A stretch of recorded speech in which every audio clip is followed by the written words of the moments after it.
Parris, as he will match up against Christian Colucci.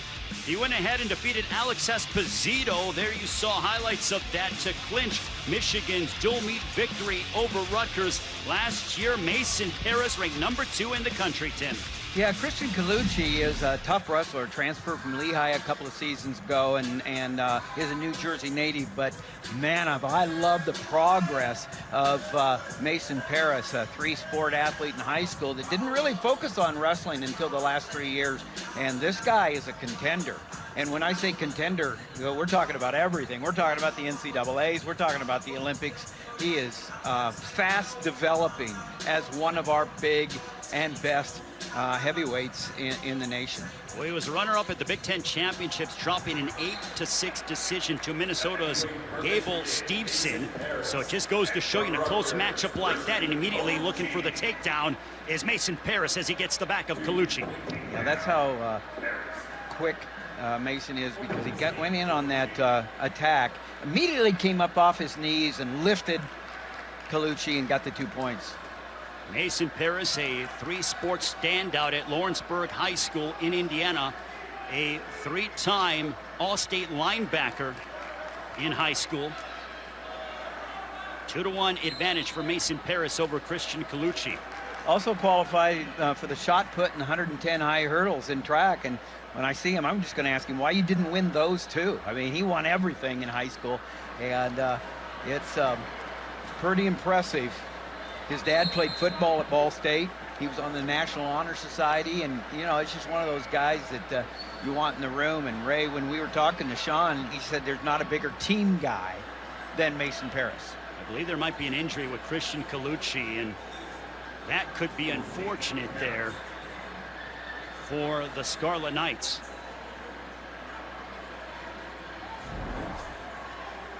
What do you see here, Tim?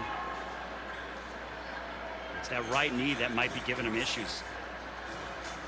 Yeah, something hurts, and I'll tell you what, they're not going to fool around with that, because all these coaches, you just want to get the guys to the Big Tens and to the NCAAs. And so it must be okay. Colucci must want to go, and he just... And tonight's State Farm State of Success is none other than Mason Parris. You take a look, that only lost to Gable Steveson. What a career thus far for Mason Parris, Tim. Yeah, I mean, it's a great career, and it's one that's just got a great upside. The trajectory is nothing but up for him, and it's going to be an exciting Olympic trials, and it's going to be exciting NCAAs. This next year, 2021, is going to tell you a lot about Mason Parris. Well, Mason Parris pinned 6 of his 9 Big Ten dual meet opponents last year, and right now Christian Colucci on top, but immediately getting out of it is Mason Parris for the point. I'll tell you what, I was reading that they're close to a 5-year deal if they didn't already do it with Jim Harbaugh in Michigan. If I was Jim Harbaugh, I'd be wanting Mason Parris any way I could get him to play football for the Wolverines. Well, he's just so athletic and explosive, is Mason Parris. He holds a 4-point advantage over Christian Colucci.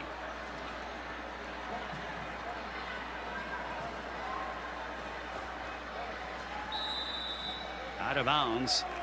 And they go and return to the center. 22-10, Michigan leading Rutgers in our final match of the night. But coming up next, we will have number 13 Minnesota at number 5 Nebraska. And you know that Mason Parris, the winner of this match, is going to be watching the heavyweights, including Gable Steveson, who will be in action looking for a takedown as Parris. See what Parris did there. He goes to the outside single, but he comes across, really makes it a double leg, because he caught the far ankle and drove through in one swoop action. Really nice job.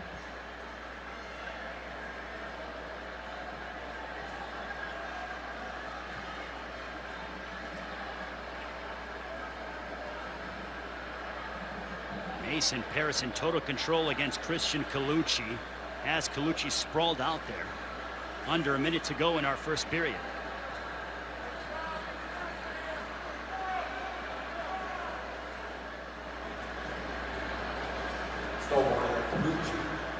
Stalling warned to Colucci. You know, sometimes I'm not so sure I agree with that, because there's just such a thing as being overpowered.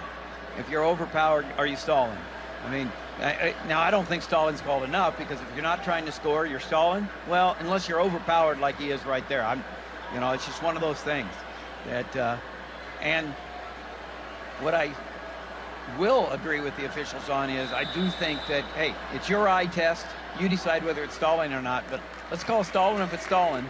But that's tough right there.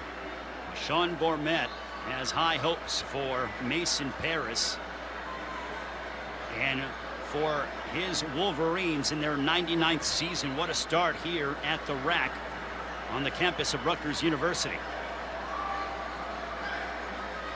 They will be at Maryland on Sunday. Will number 2 Michigan. And coming up next, it'll be number 5 Nebraska, the Cornhuskers. They will be hosting number 13 of Minnesota. Shane Sparks and Jim Gibbons on the call in Lincoln, Nebraska, following the conclusion of this heavyweight matchup between Mason Parris and Christian Colucci. I can't wait to get back home and check this one out. Tim, should be very interesting with Minnesota and Nebraska. I love the Big Ten Network going back-to-back, and we got some back-to-backs this year, and that's exciting. 4+ hours of the best wrestling in the world, the best college wrestling in the world, and right here on the Big Ten Network, and nothing better than a back-to-back Friday night. This is the way to spend a Friday night, and right now Mason Parris looking for the escape, but Colucci has cut down on that riding time from Mason Parris, but Parris does get the point. Colucci's tough. He's a tough wrestler. Like I said, he fights, he competes, and he's a good wrestler. Well, Colucci's a 2-year varsity starter, holds 24 career wins for the Scarlet Knights. So you can't underestimate him. He's in his 6th year of eligibility. I mean, you're talking about a guy that's going to be in there to place in the Big Ten, and then at the NCAAs, don't be surprised at all. Christian Colucci in there wrestling in the round of 12, looking to be an All-American, and it comes down to the guys that are gritty, want it, stay in it, don't get hurt. Those last 30 seconds of the last match, you say, I'm not going to lose this. And we talked about it early on in this dual meet. You got to remember, there's always a match within the match, and a lot of times it comes down in those third day. How do you wrestle in the second and third day at the NCAAs? Man, that's how you win team titles, when you got 5 or 6 guys that are breaking through and scoring 3rd to 6th place, 3rd to 8th place points for the team. The Mason Parris are going to be in the finals, and Michigan, wow, look at the opportunities they have for finalists this year. 4 or 5 guys, perhaps. To compete with Iowa right now, they've got all 10 guys ranked in the top 8, and that's going to be hard to get after, but if you're going to do it, you're going to have everybody scoring on those 2nd and 3rd days of the NCAAs. Sean Bourmet has his Wolverines team stacked. I mean, he does a great job recruiting as well, does Bourmet, with the Michigan Wolverines product and with their team. Well, I said it before, I think, one of the reasons, the administration and the alumni and the supporters all get behind the teams in the Big Ten. But they're the best coaches in the nation, and we're going to see a couple of them here in just a little while. Brandon Eggum and Mark Manning. Eggum for Minnesota, Manning for Nebraska. Great coaches, and they're going through the lineups right now, getting ready to go, and it's going to be about perfect timing. Oh, yeah, Shane Sparks and Jim Gibbons on the call right after this 3rd period with Mason Parris and Christian Colucci. And the refs are looking at something. Very curious. What do you think that they are peering in on, Tim? Well, I know what we're peering in on. I don't know what they're peering in on, but we get bonus coverage. Viewers are getting bonus coverage right now. This is a wrestling crowd. It's the best the best wrestling fans, most knowledgeable wrestling fans in the nation, and so they know what's going on here. Liam Cronin, the transfer from Indiana, who placed in the Big Tens, had a good Big Ten qualifier for the NCAAs, now at Nebraska. Patrick McKee, his brother Mitch McKee, an All-American, graduated last year, 2nd year here at 125 for Minnesota, and so here you go. Little bonus coverage on the Big Ten Network. You get the heavyweights, you get the 125-pounders, you get it all here on the Big Ten Network. Ray Flores and Tim Johnson, we are here at the RAC in Piscataway, New Jersey. Michigan holding, and now they deducted a point from Mason Parris, and they added one to Christian Colucci. And we will get to Lincoln, Nebraska following the conclusion of this heavyweight matchup between Mason Parris and Christian Colucci. Michigan will go to 66-31-2 in season openers.